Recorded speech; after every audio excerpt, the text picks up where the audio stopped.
Hi, I'm Jill with Red Wine and Blue, and welcome. So, we're a community of women who use digital media and friend to friend organizing to change the world one suburb at a time. And one way that we do that is through conversation. So today we're going to have a great conversation with my co-host Joe, as in Jojo from Jers, and then Ray, who's actually on the Red, White, and Blue team, will be joining us, and we're going to talk about maternal health. So not only is Ray an incredible organizer, but she's also a doula. So I'm so excited to hear her perspective about what's going on with maternal health. Conversation, and we'll get started.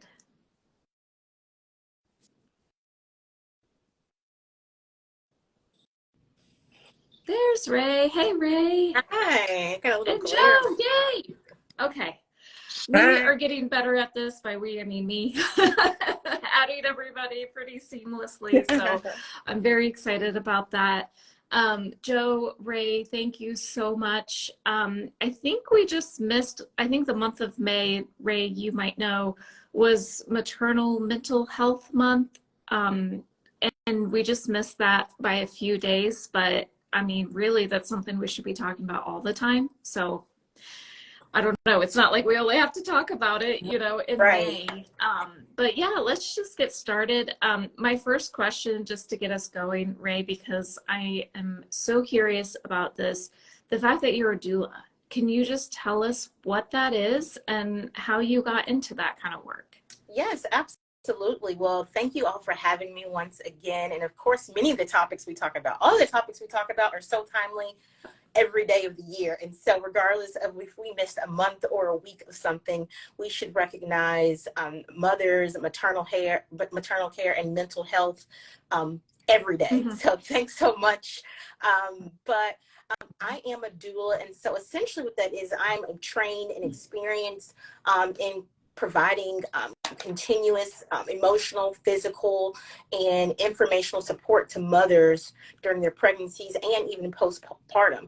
There are even prenatal doulas as well, that doulas will help you on your fertility journey as well. And so I was able to use a doula first before I became one.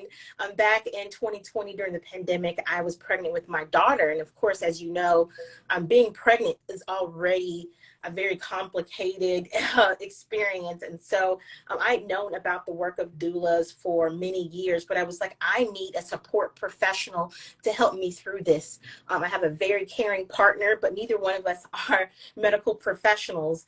And I have experienced, unfortunately, medical bias and racism in a hospital setting that had nothing to do with my fertility. And so I was like, you know what? I want to have an advocate. I want to have someone who's there to help me with my birth plan and also to help keep me calm when it's time to go into labor. And so I was able to work with the woman who's based out of Savannah, Georgia, and who has a fertility, postpartum and abortion doula practice and an herbal apothecary as well. And she was able to walk my husband and I through the full journey. I even had an app on what I thought my birth plan would be. But I was prepared for either a vaginal or a cesarean. And lo and behold, I had an emergency C-section. And so having her support and being able to have that education and support on the front end and the back end, even postpartum, was critically important for my family, and so affirming in knowing that support professionals like doulas are so needed. The industry has grown so much in the last couple of years, but doulas have been around since the beginning of time. There have always been folks that help birthing folks get along the journey. And so doulas are more recognized now, and they're not to be mistaken for a midwife or an obstetrician or OBGYN or even a nurse practitioner, but we are a part of a team that helps folks if they choose to receive the services of a doula.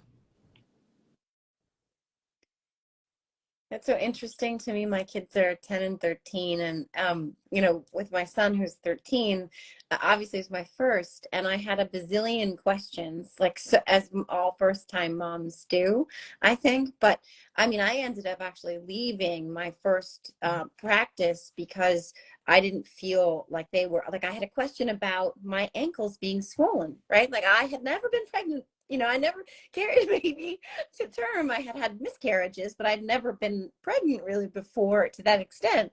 And so when my ankles swelled up and I called my doctor with a question, they were like, oh, come on, that's normal, stop, dismissive. And I was just like, what if it wasn't? They wouldn't even see me at the time. And so I actually switched. But I mean, it sounds to me, I'm not familiar with doulas at all because my kids are older now. It really wasn't something, even though you existed, it wasn't something people were really talking about.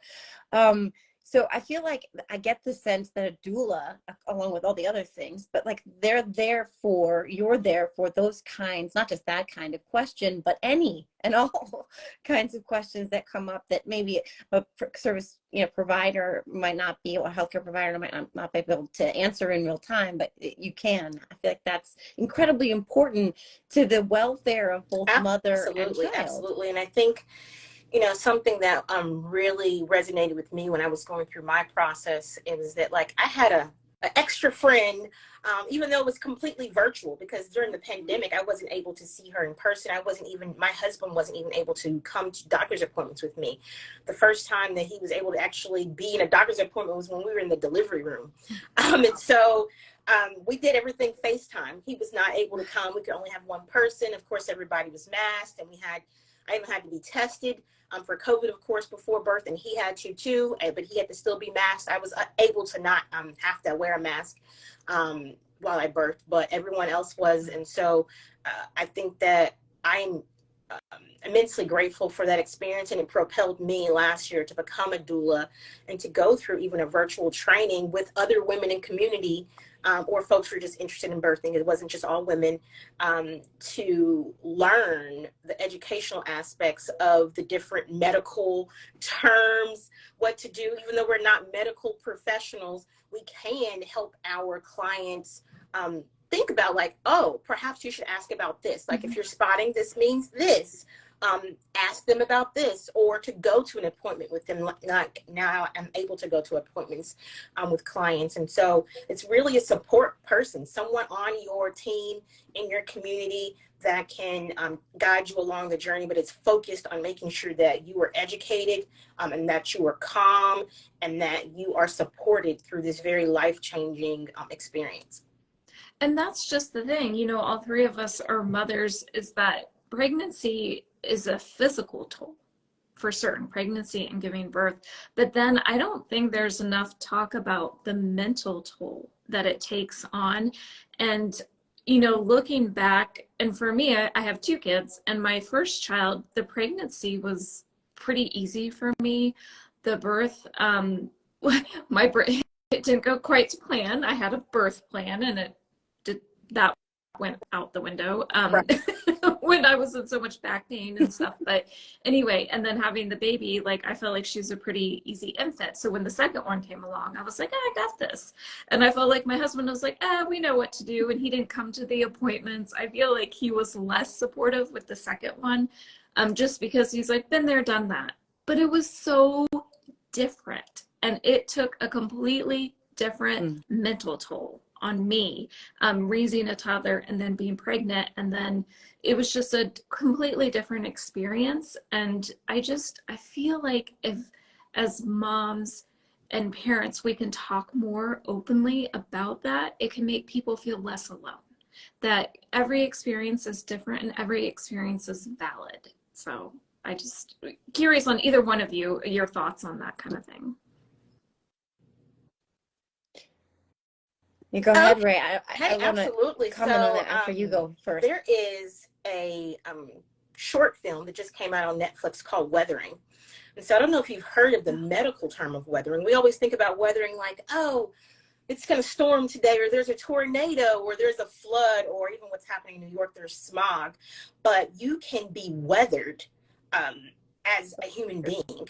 Racism and economic injustice weathers the body, and it does just that. Like, there's the erosion of your health through being weathered. And so obviously, being pregnant is a journey, and it's got its ups and downs, and it does take a toll on you. And in particular, Black mothers experience more medical bias or racism in all settings, regardless, or just Black women or women of color in general, whether that's in the workplace or in a medical setting. And so I dealt with weathering even while I was pregnant, because I was like, oh, I've been in really bad medical situations before where my doctor didn't believe me. And if I didn't advocate for myself, I wouldn't be here to have this conversation with you. And so I was really concerned, particularly also because I was in Key West, Florida. There's no NICU or ICU. And so I feared like, oh, I have to be able to advocate for myself, because if something happens, I have to be airlifted by myself to Miami without my child potentially. And so I was always thinking about this, and the emotional toll of it was that of, I was like, well, things could go wrong. I'd learned about the pregnancies and postpartum struggles of Beyonce and Serena Williams, who are like mega stars, millionaires, billionaires, who were treated unfairly, who were discriminated against. If it weren't for them advocating for themselves, they wouldn't be here either. And so that, I think that oftentimes people are like, oh, well, you might be sad, or you should be really happy you had a baby. But there's so many things that can happen, whether you have challenges with your pregnancy or delivery. There is a psychological toll that it can take on you. And I dealt with postpartum depression. I'm still deal with depression today. And for me, it was being in community and telling my story about how I was dealing with it, and talking to people about different coping mechanisms, whether that be therapy or being in mommy groups, that really helped me deal with the social, emotional, and psychological toll of being a mother. I was very happy. I was like, oh my gosh, I'm so excited to be a mom. First time mom, geriatric pregnancy, which that's a different conversation, or advanced maternal pregnancy.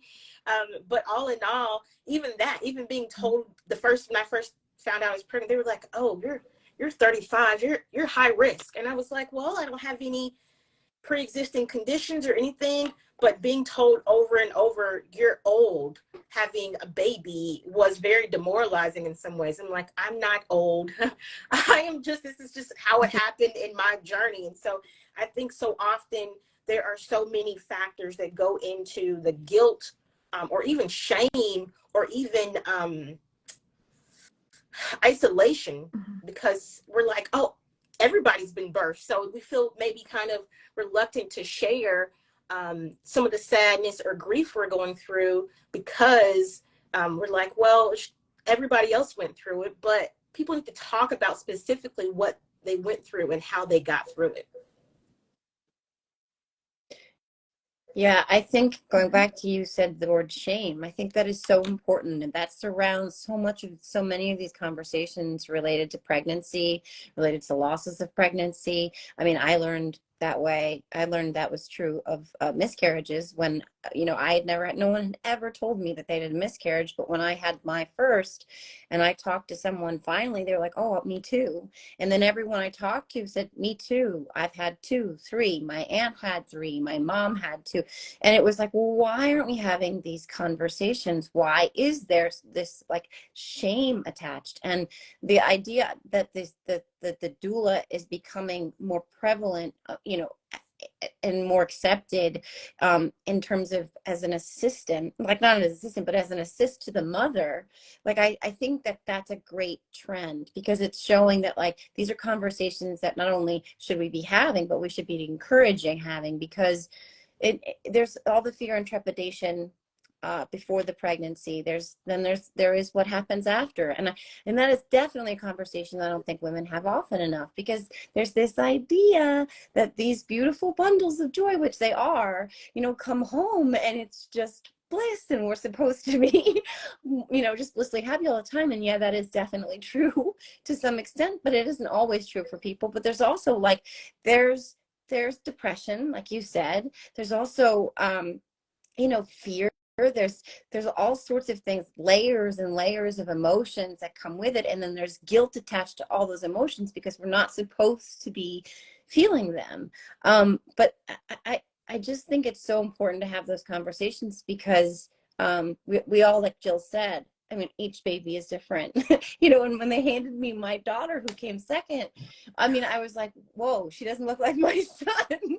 When they handed him to me, it was weird. It was like something took a second for me to click. And then when they handed me my son, it was different. But I also wanted to get back to the idea, you talked a lot about the racial component to maternal health in this country. And I did not know this, and I'm ashamed that I did not know this, but these statistics that I was researching today are shocking. Black women die at a rate that ranges from 3 to 4 times the rate of their white counterparts. 41 deaths for 100,000 live births among Black women versus 13 deaths per 100,000 live births among white women. And that's a difference that has remained unchanged in 6 decades.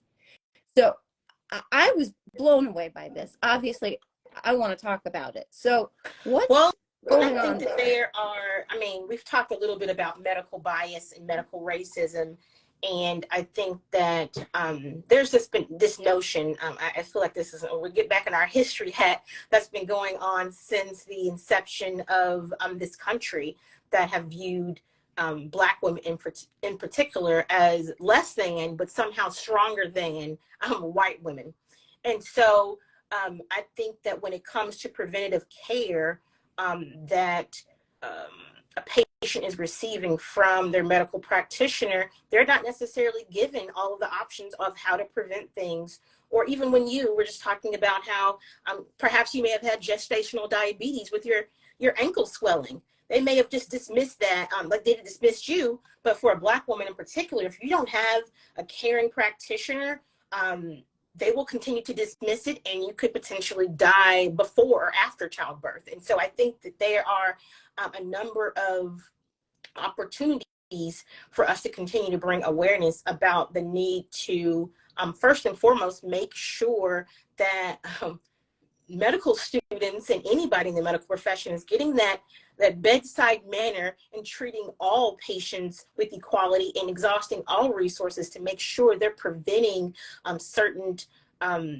illnesses or diseases even occurring during childbirth or otherwise. And so I think that is part of it. Another thing is that, unfortunately, we've seen it in many places and movements and in workplaces. For whatever reason, folks don't like to believe Black women. And so if we say we hurt, we hurt. If I say I'm in pain, I remember when I was in the hospital after a car accident, and I was saying I was in pain, and I was like, I need something besides an ibuprofen. They were like, oh, do you do drugs? And I'm like, no. And I'm like, no, I'm literally in pain. And fast forward several hours later, we found out that my small intestine and my colon were punctured, and that I needed to get my appendix removed. So I was legitimately in pain, but I was only given ibuprofen until it was time to go under for my emergency surgery, after I had to basically beg the night staff to let me see the attending physician that morning so I could have a CAT scan. And as soon as he saw my CAT scan and all of my stuff, he was like, oh, we have to go now. I couldn't even wait on my husband to come back from getting food before I had to go into surgery. I had to just say a prayer with my father and be willed away and get put under and be in surgery for 3 hours. And so I was not believed. And so I think that we have to be insistent and document when our medical providers are not providing us care, and report them to the American Medical Association or any of the obstetric associations, and let them know they are not listening to me and I have legitimate concerns. And don't be afraid to get a second opinion. Go to someone else.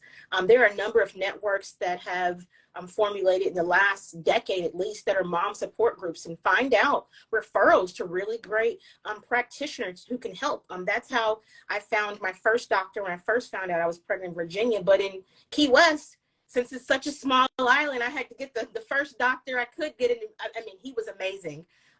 But I say that to say that the word of mouth, having these conversations, asking, doing the research on the front end, makes a world of difference. Because I think that even so, I mean, we've talked about this a bit informally, but the Momnibus was just proposed a few months ago or weeks ago, I think at this point, and it really came out of the Black Maternal Congressional Caucus.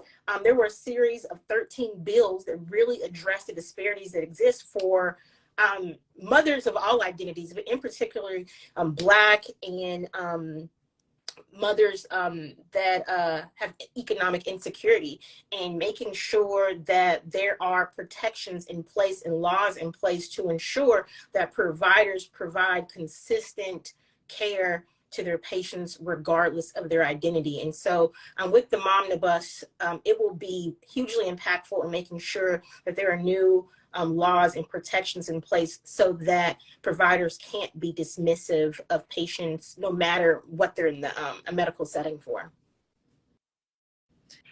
And Ray, what's the status of the mom? I feel like I'm gonna mess it up. Now, you know what? That's a good, I mean, I know it was just introduced, so I think it should be, it's probably in committee still, so Okay. I don't want to. Yeah, that's fine. I was just curious. I mean, the fact that, what did you say, Joe? It's been like 6 decades, like the stats, 60 years. And now we're like, oh, maybe we should try to do something about this. Absolutely. I mean, yeah, and I mean, again, this is stuff we have talked about sort of on the periphery, but we've never done like a deep dive into the fact that the United States has the highest maternal mortality rate among high-income countries in the world. And you know, I remember before I had my son, I was watching some documentary on HBO or something about how other countries, how they care, you know, when they come home from the hospital, and they'll send, you know, a baby nurse to help the mom. And I think they were doing that in France and other countries that seem to be understanding this huge thing that our bodies are doing, creating life, bringing these lives into the world, that it requires teams of people, right? It requires a lot of support. But in the United States, it's like, have your baby. We're going to force you to have it, by the way, even if you want it or not, even if you can care for it or not. But have your baby, get back to work, get back on your feet. You know, how dare you ask for help? How dare you ask for support? And in the most marginalized communities, that's amplified by a factor of, we're seeing it right here, right? Of 3 to 4 times. So it's like, what is up with the United States being this great, you know, beacon, and yet when it comes to our maternal health, we're the worst in the world. I think that I really want to talk about maternal and parental leave. I think policies here are very narrow, and it's just not enough time.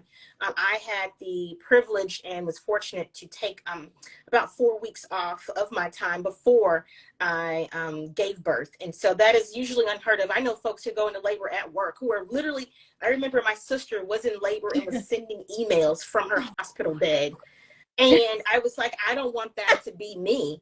And so, and she had just had her daughter 12 years before I had mine. And so even that difference. And so I was able to take 4 weeks off before so I could do the nesting, just rest, do my walks, make sure I was eating well, making sure I was going to those appointments like almost, well, I was overdue. So that's a different story.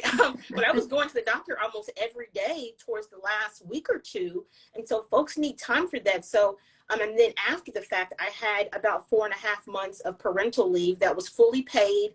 I didn't have to use my short-term disability or anything like that. My then company, my previous employer, paid for all of that. Then I was able to ease back into the work. So the first 2 months back to work were part-time and flexible. I didn't have to take those 2 months then. I had up to a year to take that flexible time. And so I took that flexible time. It was fully paid. None of my benefits changed. And so I was able to really have an entree into mommyhood, which a lot of people don't. I am in the vast minority of people who had those kind of benefits.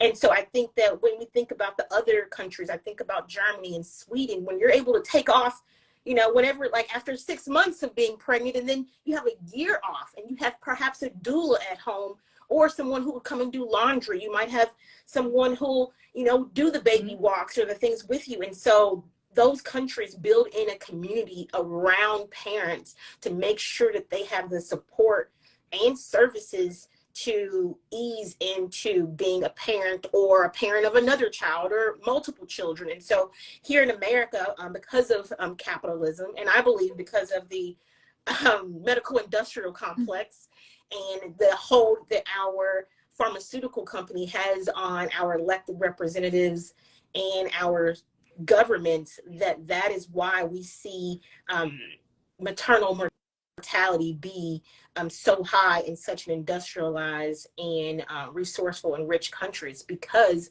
all of those systems are at play. We don't have enough time off. And then when folks are in the hospital, I'm proud to say that I got my epidural, but I didn't know that I was going to have like an allergic reaction to it. And then that it was going to send my daughter into distress. And so when I was encouraged by my practitioner to do this, perhaps if I would have listened to my doula and not done that, then maybe that wouldn't have happened. And so I think that all these things go in tandem and are part of the scaffolding of why we are here at this point where, regardless if you're Black or white, we die at a higher rate in America than in any other industrialized country. And so that's my opinion. I'm sure that's a little controversial, but that's what I think it is. I think you're spot on. I mean, yeah, you don't have to look very far to make all your points make a lot of sense, because, that's what's happening. I mean, the statistics don't lie. And you really, when you put all the pieces together and you add them all up, this is what you get. And then, on top of that, you have a system that doesn't support the children and the mothers when they're here, right? Like childcare, etc. And school lunches and equitable pay, and the whole system is it's mind-blowing. It's absolutely mind-blowing. And I like the hypocrisy of an entire party saying that they're pro-life. And really it's just pro-forced birth, because they're not going to do anything to support the process of having the baby, and they're not going to support the child or the mother or the family once the baby is here. I mean, it's really staggering. And we talk a lot about self-care, and then what I found really interesting when we were talking to a therapist a couple weeks ago, she mentioned community care. And I'm like, and that's what I feel like we do at Red, Wine, and Blue, but that community care, just like a quick story, like I was a stay-at-home mom after I had my daughter, because one reason is the daycare, just the amount that it cost to put her in daycare just didn't make sense for like what I was bringing in. And so it was almost, it was like, well, I might as well stay home. And I wanted to too. That was something I wanted to do. And then we figured out, well, we'll just figure it out financially. But there was a lot of loneliness those first few months. And then when I finally met a mom's group, it was like that community care and that like, oh, like you were saying, Joe, like me too type of thing. Like I went through this, me too, like, and just like talking to each other. So I think that community care is so important. And one thing when we're talking about different cultures is my sister-in-law is a first generation American, but her parents are Indian and grew up in India. And when she had my nephew, her son, she was they lived in a whole different state than her family. So they lived far away and she felt a little isolated. And I think, she was talking about how in their culture, it's not like, oh, you're on your own, you had a baby, now you take care of it. It's like the grandparents are involved, the aunts are involved. Like it's the whole family that's there and help raising the child. And we had a great discussion and she's like, I think that's where a lot of like depression comes in American women, because we're just like told like, you're on your own, good luck, you should be able to figure it out. It just absolutely doesn't make sense. No, absolutely. I definitely hear you there. And even in the article that I did last year with parents.com, we talked about mom guilt. Yeah. And for me in particular, being a military spouse, and I was in Key West on an island, literally on an island in the middle of a pandemic, working remotely with an infant. And so I was able to find community online, though. I was able to find Miley Teal's Black Moms group I was even able to meet up with them at Art Basel and have mommy dates that I never had before. I'm a part of a mom's group. We're going out to brunch on Friday. That's here in Jacksonville. I was able to find so many communities, even on Instagram and Twitter, be able to just connect with folks because I was already in isolation. But even if I wasn't in the pandemic, I still would have been like in this place by myself. And I think that it's so important to reach out and find community. People are much more hospitable and approachable when you just say, hey, we have this in common. I'd like to have a chat with you. Let's talk about X, Y, and Z. And I've been able to form friendships as a result of being honest about my guilt and going up, being a part of different forums or different organizations and saying, you know what, I need community. And while I'm still in a place where I don't know anyone and I don't have any family, I've been able to build it organically by talking to my family on FaceTime. Like FaceTime wasn't out 20 years ago when my sister was having a baby, but she can interface with my niece readily because of that. And so I think that it's important for folks to reach out and to scour the internet. Like when she had my nephew in 1997, Google wasn't Google like it is now. I think it was like Ask Jeeves. And so Google is a way out there, and then AI is out there too. I'm sure AI could put some things up. I haven't see what AI can do for the mommy groups yet. I think I'll put that on my to-do list for this weekend. But yes, community care is so important. And then I would think that like self-care always feels like it has to be after the fact. I think pre-care, like knowing that at some point I'm going to have a hard time, what can I do? And so I myself have been building like this little box of like care. Like I know that I really like orange bergamot candles and they just lift my spirits. I know I love fresh flowers, so I'll schedule myself time to go to the farmer's market in the middle of the week when it's not busy. So that pre-care, I think, goes into also making sure that we are cognizant of our health, not only mental, but just emotional and physically. I take a walk in the middle of the day. I'm like, I work from home. And so making sure I take a walk, and maybe I go take a walk during the day when the bus comes home and I can see the other moms at the bus stop. Though my child isn't in school, there's still moms who know what it's like, and we can commiserate near the pond and watch the ducks and wait for their kids to come. And so I schedule my walks to make sure that I can interface with them, because being in community and connecting with others is basically how we heal. I mean, healing is just not a singular spectator sport. It's something that we can do on our own, of course, individually, but in community, no matter how we describe it or form it.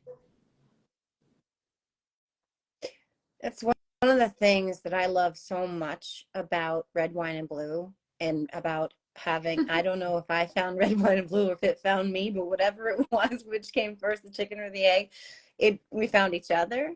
And there's so much power in that feeling that you're not alone, whether it's on an island in the middle of a pandemic or in the middle of a very red town as a very blue person. Finding those people who you feel safe sharing with, who you feel seen by, who you can talk to. Like there's so much power in that. These conversations that we have, that we strive to have all the time, can both make us feel better by being seen, but also can make other people who may not feel seen find community. You know what I mean? Because they too may be going through these similar situations. They may be having the mom guilt. They may be, feeling stressed or depressed or alone. And then when they find other people who are talking about these things, they're like, hold on, me too. And then, I think it just spreads, and people feel safe, and community makes them feel strong, and then you can lift others up. And I just think it's like, I don't want to get all, like light and incense here, but that's one of the things I love so much about this organization. We get to have these conversations. This is such an empowering conversation and an enlightening conversation, and so many people can find something in what we're talking about that they really relate to. Absolutely. And the resources are out there. I don't think I finished my thought about the weathering piece, but there's a new, the short film Weathering, that's on Netflix, and I encourage folks to watch it. And it's about a woman, a Black woman, who had a pregnancy loss and was experiencing medical racism. Even her mother was saying, oh, you're not sad or you're not grieving. And just knowing that there are films out there that show folks you're not the only one. It does feel very lonely when you're going through it, but humanity has been going on for thousands and thousands of years. And so if you've gone through it, somebody else has too. And I think it's just so important to let folks know that they are not less than for reaching out for community or support. They are not weak. We don't have to be superwomen. Some people are like, I don't want to be strong. I want to be soft. I want to be cared for. I want to be loved. Yes, strength is a part of that, but I want a soft life, not a hard, or I was just this staunch, strong woman. Yes, that is part of my identity, but I want softness too. And being in community, you can cultivate softness and camaraderie and receive the affirmations you need to be able to say, you know what? Yeah, soccer practice is kicking my ass this week, but you know what? I'm going to go up and I'm going to go be able to see Jill and Joe there. And then perhaps my husband will get Kai afterwards and we can go have brunch or something. Like, it's just like, you know, just making sure that I can like push through. Or I even have a mommy text group where it's just like, you know what? I'm at 10% today. And then my one friend was like, I'm at 20% today. My one friend's at 30%. Well, why aren't we all adding up collectively to 100 at least? Like, how can I support you? And so there's those little things, whether it's a text chat group or the internet, or even watching films like Weathering to know that you're not alone. It goes a long way in being able to fight the isolation, fight the depression. And it doesn't go away overnight. For oftentimes for folks, these things are going to be a lifelong journey, but knowing that you're in community and that you can have the support and services necessary to get better and feel better gives me so much hope. And it definitely has given me quite a bit of hope, because back in September 2020, when I had my daughter and I was literally, my husband and I were alone, I was like, how am I going to get through this? But now in June of 23, I'm a part of a thriving community like Red, Wine, and Blue. I've been able to become a doula. I have an amazing OBGYN who is a Black woman.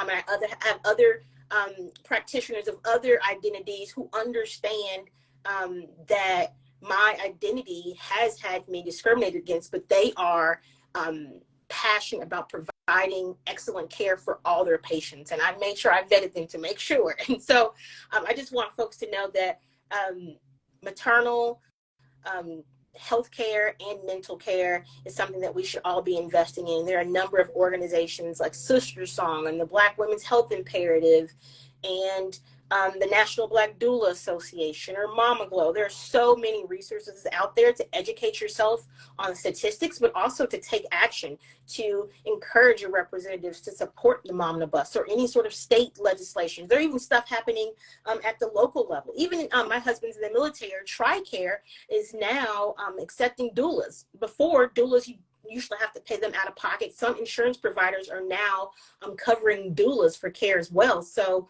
that's a whole nother industry that's untapped for some professionals. They were like, oh, I like babies, but I don't want to be a doctor or a nurse. But you can be a doula and still be in the medical profession and not have to endure that very arduous journey. And so I think that folks need to just spread more information about how to support birthing people of all identities, but in particular bring about more awareness and amplify the efforts of those that are helping Black birthing people and Black mothers.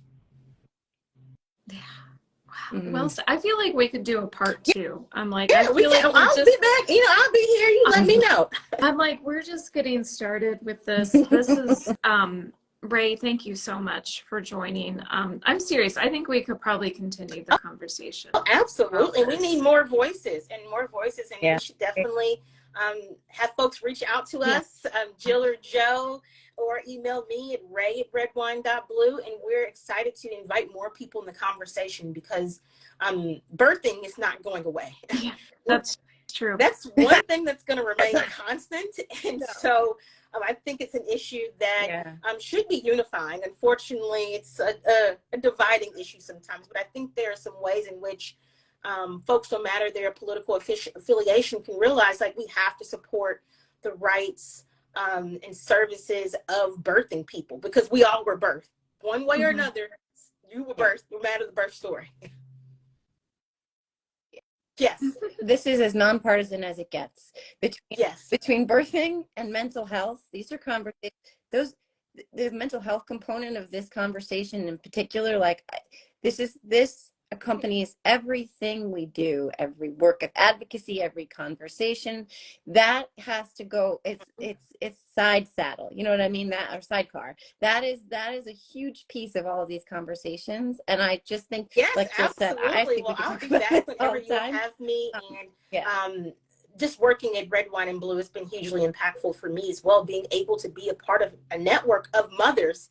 I am one of the, I think the youngest child on staff, and it's just been really great to hear from all of you. We have mothers who range, their children are, in grad school or in medical school, to all the way to, I have a toddler who's about to be 3 in a couple of months. And so that wealth of experience and knowledge in our network from parents across the spectrum is invaluable. And I want more people to know about what we do.